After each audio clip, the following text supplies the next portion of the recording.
Halo teman-teman, selamat berjumpa kembali dengan channel ini, channel tempat kita belajar bersama-sama dan berbagi ilmu. Di video kali ini kita akan membahas uji linearitas pada uji regresi linear sederhana.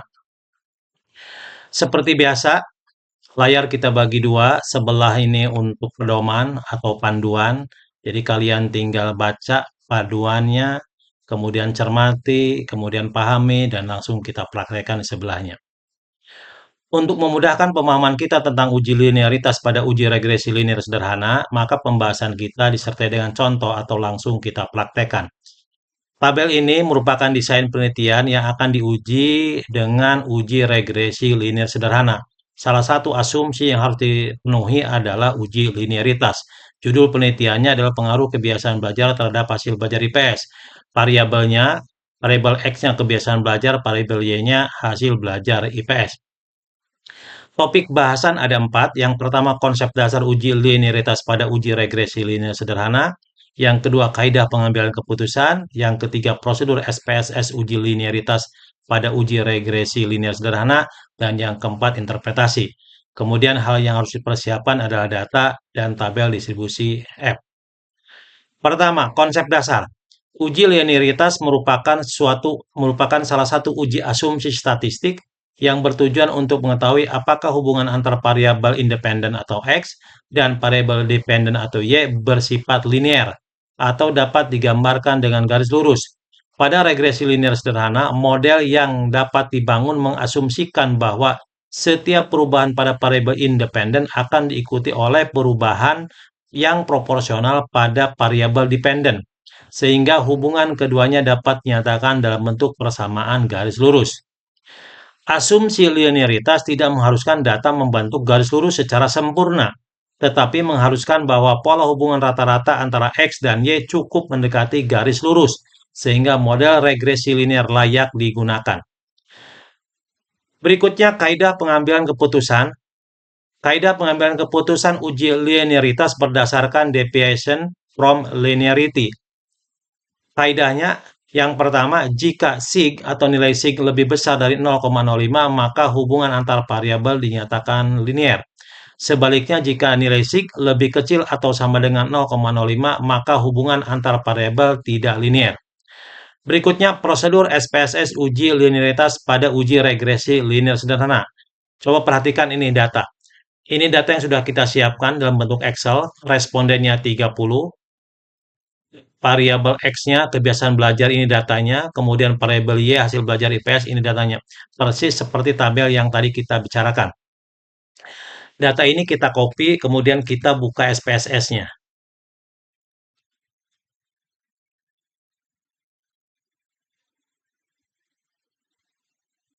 Ya, ini tampilan SPSS dari awal. Ya, jadi permulaan tampil seperti ini. Kita silang aja ini. Kemudian ini adalah lembar kerja SPSS gitu ya. Ini lembar kerjanya. Kemudian data yang sudah di-copy di Excel kita tempelkan di sini. Nah, ini data yang sudah kita kopikan. Kemudian kita kembali lagi ke prosedur. Buka SPSS. Itu. SPSS yang kita pergunakan ini adalah versi 27. Kalian bisa menggunakan versi berapapun karena relatif sama. Kemudian ganti par 001 nama variabel nih, par 001, par 002 kita ganti. Par 001 diganti dengan X dan par 002 dengan Y. Untuk mengganti nama variabel, kita klik variabel view dulu. Klik. Kemudian ini kita ganti variabel X. Ini variabel Y. Kemudian di kolom label, ini persis saja seperti prosedur, ini kita ikuti saja gitu ya. Prosedur X, ini yang lurus dengan X itu kita kolom label kita isi dengan nama kebiasaan belajar. Kebiasaan belajar. Kemudian ini adalah hasil belajar IPS. Nah, kolom label ini sama persis dengan yang di sini, yang di tabel nih ya. Variabel X ini adalah kebiasaan belajar, variabel Y adalah hasil belajar. Oke. Kemudian lihat skala pengukurannya, ini harus skala.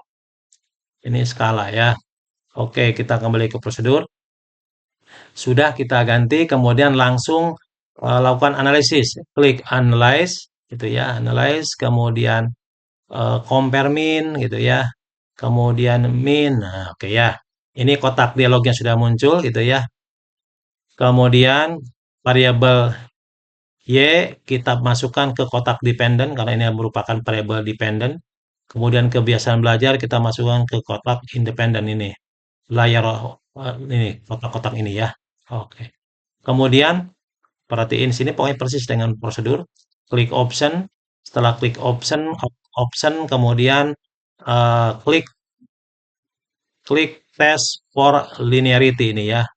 Kemudian continue, kemudian oke. Nah, ini adalah output dari uji linearitas ya. Ya, ini output uji linearitas. Nah, prosedur sudah kita jalankan sehingga menghasilkan output gitu ya. Berikutnya adalah kita masuk ke interpretasi. Ini interpretasi. Bicara interpretasi, maka kita harus melihat kembali ke kaidah ya. Kaidahnya yang tadi kita diskusikan, jika sig lebih besar dari 0,05, maka hubungan antar variabel dinyatakan linear. Jika sig lebih kecil atau sama dengan 0,05, maka hubungan antar variabel tidak linear. Sekarang perhatikan tabel ANOVA-nya ya, tabel ANOVA-nya. Ini perhatikan, oke nilai sig-nya. Nilai sig, nah nilai sig di sini kan baris keputusan berdasarkan deviation from linearity, berarti yang ini ya, garis ini, segini ya. Kemudian nilai sig-nya berapa gitu ya. Terlihat nilai sig-nya itu adalah 0,889 nih. Berdasarkan hasil uji, ya deviasi from linearity diperoleh nilai signifikansi sebesar 0,889 yang ini. Lebih besar dari 0,05 gitu ya. Artinya nilai sig lebih besar dari 0,05. Kembali ke kaidah. Jika lebih besar atau jika nilai sig lebih besar dari 0,05, maka hubungan antar variabel dinyatakan linear. Oke. Maka itu ya. Berdasarkan hasil uji deviasi from linearity diperoleh nilai signifikansi sebesar 0,889, lebih besar daripada 0,05 gitu ya. Maka tidak terdapat penyimpangan yang signifikan dari bentuk garis lurus gitu ya. Dengan demikian dapat disimpulkan bahwa hubungan antar variabel yaitu x dan y, variabel kebiasaan belajar dan hasil belajar IPS bersifat linear sehingga asumsi linearitas pada regresi linear sederhana telah terpenuhi. Demikian uji linearitas sudah kita sajikan, sudah kita paparkan. Semoga bisa dipahami, semoga bermanfaat. Sampai jumpa di video selanjutnya. Dan jangan lupa like, share, komen, subscribe agar channel ini berkembang dan dapat menyajikan konten-konten yang bermanfaat. Wassalam.